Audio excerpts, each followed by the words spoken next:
Congress party దేశంలో ఇవాళ ఈ దుస్థితిలో ఎందుకున్నది అనే విషయం పట్ల చాలామందికి ఎంతో కొంత అవగాహన ఉంది.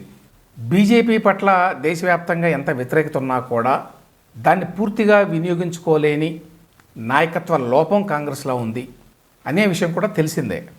మరొక్కసారి ఈ విషయం బయటపడింది. మణిశంకర్ అయ్యర్ తాజాగా ఒక పుస్తకం రాశాడు. ఆ పుస్తకం పేరు ఏ మ్యావరిక్ ఇన్ పాలిటిక్స్.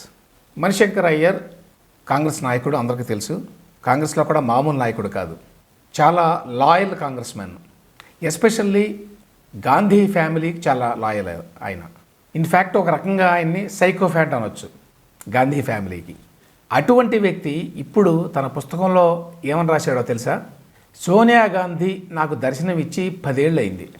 రాజకీయాల్లో నా ఎదుగుదలకి కాంగ్రెస్ పార్టీ ఎంత కారణమో, ఇవాళ రాజకీయంగా నాకు గుర్తింపు లేకపోవడానికి, నా పతనానికి కూడా కాంగ్రెస్ పార్టీ అంతే కారణం అన్నాడు. ఈ లేటెస్ట్ బుక్ 2-3 రోజుల్లో రిలీజ్ కాబోతోంది. ఈ సందర్భంగా పీటీఐకి ఆయన ఒక ఇంటర్వ్యూ ఇచ్చాడు. ఆ ఇంటర్వ్యూలో చెప్పిన మాటలు అన్నమాట ఇవన్నీ. మణిశంకర్ అయ్యర్ లాంటి సీనియర్ కాంగ్రెస్ నాయకుడికి 10 ఏళ్ల నుంచి సోనియా గాంధీ దర్శనం దొరకలేదు అంటే ఆ పార్టీ ఎట్లా నడుస్తుందో అర్థం చేసుకోవచ్చు. ఆ పార్టీ నాయకత్వం అంటే సోనియా గాంధీ, రాహుల్ గాంధీ వీళ్ళు చాలా అహంకారపూరితంగా ఉంటారు. వాళ్ళకి పాలిటిక్స్ మీద ఫోకస్ ఉండదు. వాళ్ళు ఇప్పటికీ కూడా మేము ఈ దేశాన్ని ఏలడానికి పుట్టిన ప్రత్యేకమైన వ్యక్తులం అనేటువంటి భావనలో ఉంటారు అనేటువంటి విమర్శలు ఉన్నాయి. ఆ విమర్శలు తగ్గట్టుగానే బిహేవ్ చేస్తున్నారు వాళ్ళు. గతంలో ఒకసారి హేమంత్ బిస్వా అని చెప్పి అస్సాం నాయకుడు కూడా ఇదే విధంగా మాట్లాడాడు. ఆయన కూడా కాంగ్రెస్ పార్టీలో ఉండేవాడు అంతకుముందు. అప్పుడు రాహుల్ గాంధీని కలవడానికి ఒకసారి వెళితే చాలా సీరియస్ విషయాలు డిస్కస్ చేయడానికి నార్త్ ఈస్ట్ గురించి ఆయన తన కుక్కపిల్లతో ఆడుకుంటున్నాడు, నేను చెప్పేది వినకుండా అని చెప్పి అన్నాడు అప్పట్లో. అదేవిధంగా ఇప్పుడు మణిశంకర్ అయ్యర్ చాలా నేపథ్యం ఉన్నవాడు. అతనేమి ఆషామాషి వ్యక్తి కూడా కాదు. మణిశంకర్ అయ్యర్ నేపథ్యం గురించి చెప్పాలి అంటే ఆయన లాహోర్లో పుట్టాడు స్వాతంత్ర్యానికి ముందు. ఆయన ఫ్యామిలీ అక్కడ సెటిల్ అయిందనమాట. ఎప్పుడో పాకిస్తాన్ ఏర్పడక ముందే. వాళ్ళది చాలా పెద్ద ఫ్యామిలీ, చాలా బాగా చదువుకున్నాడు ఆయన. వెల్హెల్మ్ బాయ్స్ స్కూల్ అని చెప్పి చాలా పేరున్న స్కూల్, అందులో చదువుకున్నాడు. తర్వాత డూన్ స్కూల్లో చదువుకున్నాడు. ఆ తర్వాత చాలా ప్రతిష్టాకరమైన కాలేజ్ ఢిల్లీలో, సెయింట్ స్టీఫెన్స్ కాలేజ్. దేశంలో ఏలీట్స్ అందరూ కూడా, దేశాన్ని ఏలే వాళ్ళలో చాలామంది ఇక్కడి నుంచే వచ్చారు గతంలో, అట్లీస్ట్ కాంగ్రెస్ పార్టీ హయాంలో. Saint Stephens college Delhi. ఆ తర్వాత కేంబ్రిడ్జ్లో కూడా చదువుకున్నాడు. డూన్ స్కూల్లో కేంబ్రిడ్జ్లో రాజీవ్ గాంధీ మణిశంకర్ అయ్యర్కి జూనియర్. ఆ తర్వాత ఇండియన్ ఫారిన్ సర్వీస్లో చేరాడు, ఐఎఫ్ఎస్లో. దౌత్యాధికారిగా చాలా దేశాల్లో అంబాసిడర్గా పనిచేశాడు. పాకిస్తాన్లో కూడా హై కమిషనర్గా ఉన్నాడు. ఆ తర్వాత కాంగ్రెస్ పార్టీలో చేరాడు. చేరి 3 సార్లు తమిళనాడు మైలదుత్తరై నియోజకవర్గం నుంచి ఎంపీగా గెలిచాడు. మరొక 4 సార్లు ఓడిపోయాడు. ఒకసారి రాజ్యసభలో ఉన్నాడు. 3 సార్లు కేంద్రంలో మంత్రిగా పనిచేశాడు. సో ఇంత చరిత్ర ఉన్నటువంటి మణిశంకర్ అయ్యర్కు కూడా సోనియా గాంధీ దర్శనం గత 10 ఏళ్ళుగా దొరకలేదు. ఈవెన్ రాహుల్ గాంధీతో కూడా ఒకే ఒకసారి కలిశాను నేను ఈ మధ్యకాలంలో అని చెప్పాడు. ప్రియాంక గాంధీతో మాత్రమే ఒక 2 సార్లు కలిశాను నేను. బహుశా మణిశంకర్ అయ్యర్ మీద కొంత కోపం ఉండొచ్చు రాహుల్ గాంధీకి. అంటే ఈయన తన కామెంట్స్ ద్వారా కొంత డ్యామేజ్ చేశాడు కాంగ్రెస్ పార్టీకి అని. మణిశంకర్ అయ్యర్ గతంలో కొన్ని కంట్రవర్సీస్లో ఇరుక్కున్న మాట వాస్తవం. అందులో ఫస్ట్ది ఏంటంటే, ఆయన మంత్రిగా ఉన్నప్పుడు కేంద్రంలో సావర్కర్ గురించి వ్యాఖ్యలు చేశాడు. అండమాన్లో సెల్యులర్ జైలుకి వెళ్ళినప్పుడు ఆ జైల్లోనే సావర్కర్ని చాలా కాలం పాటు పెట్టారు, బంధించారు. అక్కడ ఆయన నానా కష్టాలు పెట్టారు బ్రిటిష్ వాళ్ళు అని చెప్పి చరిత్ర చెప్తోంది. అందువల్ల అక్కడ ఒక ప్లాక్, ఒక శిలాఫలకం పెట్టారు ఆయన గుర్తుగా. మణిశంకర్ అయ్యర్ అక్కడికి వెళ్ళినప్పుడు కేంద్ర మంత్రిగా, వీర సావర్కర్ అనే వ్యక్తి ఇతను దేశభక్తుడు కాదు, ఇతను మేము గుర్తించడం లేదు దేశభక్తుడిగా, అందువల్ల ఈ శిలాఫలకాన్ని తీసేసి ఇక్కడ గాంధీ చెప్పిన మాటలను ఏమన్నా రాసి ఆయన పేరు మీద పెట్టండి ఈ శిలాఫలకాన్ని అని చెప్పి మార్చాడు. అది చాలా పెద్ద వివాదమైంది అప్పట్లో. ఆ తర్వాత 2014 ఎన్నికలకు ముందు నరేంద్ర మోదీ బీజేపీ ప్రధాని క్యాండిడేట్గా రంగంలోకి దిగుతున్నాడు అని వార్తలు వచ్చినప్పుడు ఆయన్ని ఛాయ్ వాలా అని చెప్పి, ఛాయ్ అమ్ముకునేవాడు ప్రధాని ఎట్లా అవుతాడు అని మణిశంకర్ అయ్యర్ కామెంట్ చేశాడని వార్తలు వచ్చినాయి. అది కూడా కాంగ్రెస్ పార్టీకి పెద్ద డ్యామేజ్ చేసింది. అయితే మణిశంకర్ అయ్యర్ నేను ఆ మాట అనలేదు. నేను అన్నమాట ఏంటంటే, 2002లో గుజరాత్లో అల్లర్ల తర్వాత, ఆ అల్లర్లలో అతను వహించిన పాత్ర తర్వాత నరేంద్ర మోదీ దేశానికి ప్రధాని అయ్యేటువంటి అర్హత లేదు అని అన్నాను. ఆ సమయంలోనే అతను నేను ఛాయవాలా అని చెప్పుకుంటున్నాడు. అందువల్ల మీరు ఎన్నికల్లో ఓడిపోతే అప్పుడు మళ్ళీ మీరే చెప్పుకుంటున్న ఛాయ్ అమ్ముకోవడానికి ఏర్పాట్లు చేయడానికి మాకేమీ అభ్యంతరం లేదు అని చెప్పి నేను అన్నాను అన్నాడు. ఏమైనప్పటికీ కూడా ఆ కామెంట్ చాలా పెద్ద ఎత్తున డ్యామేజ్ చేసింది 2014 ఎన్నికల్లో అప్పటి యూపీఏ గవర్నమెంట్కి. ఆ తర్వాత మరొక సందర్భంలో నరేంద్ర మోదీని నీచ్ మానవ్ అన్నాడు. నీచ మానవుడు.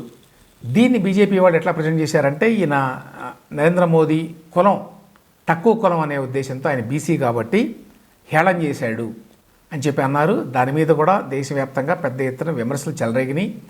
ఈవెన్ రాహుల్ గాంధీ కూడా మాకు మణిశంకర్ అయ్యర్ కామెంట్స్తో సంబంధం లేదు అని ప్రకటించాల్సి వచ్చింది. కానీ మణిశంకర్ అయ్యర్ అప్పుడు కూడా ఏమన్నాడంటే, నీచమానం అంటే నా ఉద్దేశం అతను నైతికంగా చాలా నీచమైన వ్యక్తి అని నా ఉద్దేశం, అతని కులం గురించి నేను మాట్లాడలేదు అన్నాడు. అయినా కూడా అప్పుడు డ్యామేజ్ జరిగింది. బహుశా వీటన్నిటి మూలంగా కావచ్చు రాహుల్ గాంధీ, సోనియా గాంధీ మణిశంకర్ అయ్యర్ని దూరంగా పెడుతూ వచ్చారు అప్పటికి ఇప్పటికి.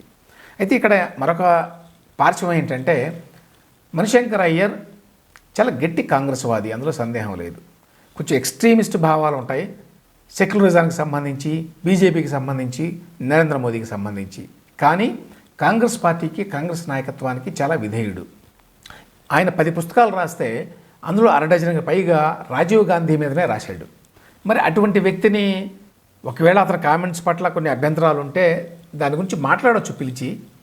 మరి సోనియా గాంధీ కానీ, రాహుల్ గాంధీ కానీ ఇంత పెద్ద సీనియర్ నాయకుడిని, ఇంత విషయ పరిజ్ఞానం కూడా ఉన్నవాడిని, బాగా చదువుకున్నవాడిని, అటు బ్యూరోక్రసీలో ఇటు రాజకీయాల్లో ఎంతో అనుభవం ఉన్న వ్యక్తిని అట్లా దూరంగా పెట్టారు అంటే ఆ పార్టీ ఎట్లా నడుస్తోంది అని చెప్పడానికి అదొక ఉదాహరణ. ఈ సందర్భంగా మణిశంకర్ అయ్యర్ ఇంకో కామెంట్ కూడా చేశాడు. ఇది కూడా తన పుస్తకంలో రాశాడట. అదేంటంటే 2012లో అటు సోనియా గాంధీ, ఇటు ప్రధానిగా ఉన్న మన్మోహన్ సింగ్ ఇద్దరూ కూడా అనారోగ్యంతో ఉన్నారు. మన్మోహన్ సింగ్ గారు ప్రధానిగా ఉన్నారు, ఆయనకేమో 5, 6 హార్ట్ సర్జరీలు జరిగినాయట. యూపీఐ చైర్పర్సన్గా ఉన్న సోనియా గాంధీ కూడా ఆ టైంలో ఆరోగ్యం దెబ్బతింది. ఆ టైంలో యాక్చువల్గా ప్రభుత్వం సరిగ్గా నడవలేదు, ఎందుకంటే నాయకత్వం లేకపోవడం వల్ల, వాళ్ళిద్దరూ అనారోగ్యంతో ఉండటం వల్ల. ఆ టైంలో గనక మన్మోహన్ సింగ్ని రాష్ట్రపతిగా చేసి ప్రణబ్ ముఖర్జీని ప్రధానమంత్రిగా చేస్తే కాంగ్రెస్ పార్టీ 2014లో అంత ఘోర ఓటమిని పొంది ఉండేది కాదు అనే అభిప్రాయాన్ని కూడా వ్యక్తం చేశాడు. యాక్చువల్గా అప్పుడు అవకాశం వచ్చింది 2012లో రాష్ట్రపతిని ఎంపిక చేసుకోవడానికి.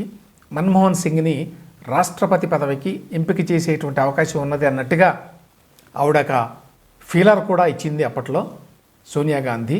కానీ చివరి కారణం తెలియదు, మన్మోహన్ సింగ్నే ప్రధానిగా కొనసాగించారు, ప్రణబ్ ముఖర్జీని రాష్ట్రపతిగా పంపించారు. అట్లా కాకుండా ప్రధానిగా ప్రణబ్ ముఖర్జీ ఉంటే మూడవసారి కూడా కాంగ్రెస్ పార్టీ అధికారంలోకి రావడానికి అవకాశం ఉండేది, లేకపోతే కనీసం ఓటమి పొందినా కూడా అంత ఘోర ఓటమి పొంది ఉండేది కాదు అని అన్నాడు.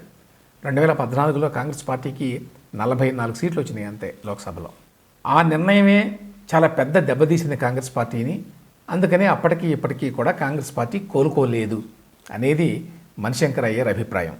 ఈ పుస్తకానికి సంబంధించి మణిశంకర్ అయ్యర్ ఇంకొక మాట కూడా చెప్పాడు, అది కూడా చాలా ఆసక్తికరమైంది. అదేంటంటే ఛాయ్వాలా అనేటువంటి వివాదానికి సంబంధించి తాను యాక్చువల్గా ఆ మాట అనలేదు, ఆ మాట అన్నది నరేంద్ర మోదీయే, తాను ఛాయ్వాలా అని చెప్పి అతను వర్ణించుకున్నాడు. దాని సందర్భంగా నేను ఛాయ్వాలాని అంత గొప్పగా చెప్పుకుంటే ఆయన ఛాయ్ అమ్ముకోవడానికి మాకేమీ అభ్యంతరం లేదు అన్నట్టుగా మాట్లాడాను. కానీ దాన్ని అప్పుడు బీజేపీకి ఎన్నికల స్ట్రాటజిస్టుగా ఉన్న ప్రశాంత్ కిషోర్ బాగా ఉపయోగించుకున్నాడు ఎన్నికల్లో. ఆ ఛాయ్వాలా కామెంట్ని పట్టుకొని ప్రశాంత్ కిషోర్ నరేంద్ర మోదీ ఏదో చాలా హంబుల్ బిగినింగ్స్ నుంచి వచ్చాడు, ఛాయ్ అమ్ముకునే వ్యక్తి ప్రధాని అవ్వడానికి ఈ దేశంలో అవకాశం ఉంది అని ఆ ఛాయ్పై చర్చ అనే ఒక కార్యక్రమం పెట్టడం, ఆ ఛాయ్వాలా అనే మాట చుట్టూ ఒక సెంటిమెంట్ని రగిలించడం, ఇట్లాంటివన్నీ చేశాడు ప్రశాంత్ కిషోర్. ఆ రకంగా ఎన్నికల్లో నరేంద్ర మోదీకి నేను చేసిన వ్యాఖ్య ఉపయోగపడిన మాట వాస్తవమే అని కూడా చెప్పాడు. సో ఆ రకంగా ప్రశాంత్ కిషోర్ అప్పట్లో కూడా ఇటువంటి టెక్నిక్స్నే ప్రయోగించేవాడు అని మళ్ళీ అర్థమవుతుంది మనకి. మణిశంకర్ అయ్యర్ ఇప్పటికీ కూడా కాంగ్రెస్ పార్టీలో సభ్యుడిగానే కొనసాగుతున్నాడు. అతనికి ఎటువంటి పదవి లేదు.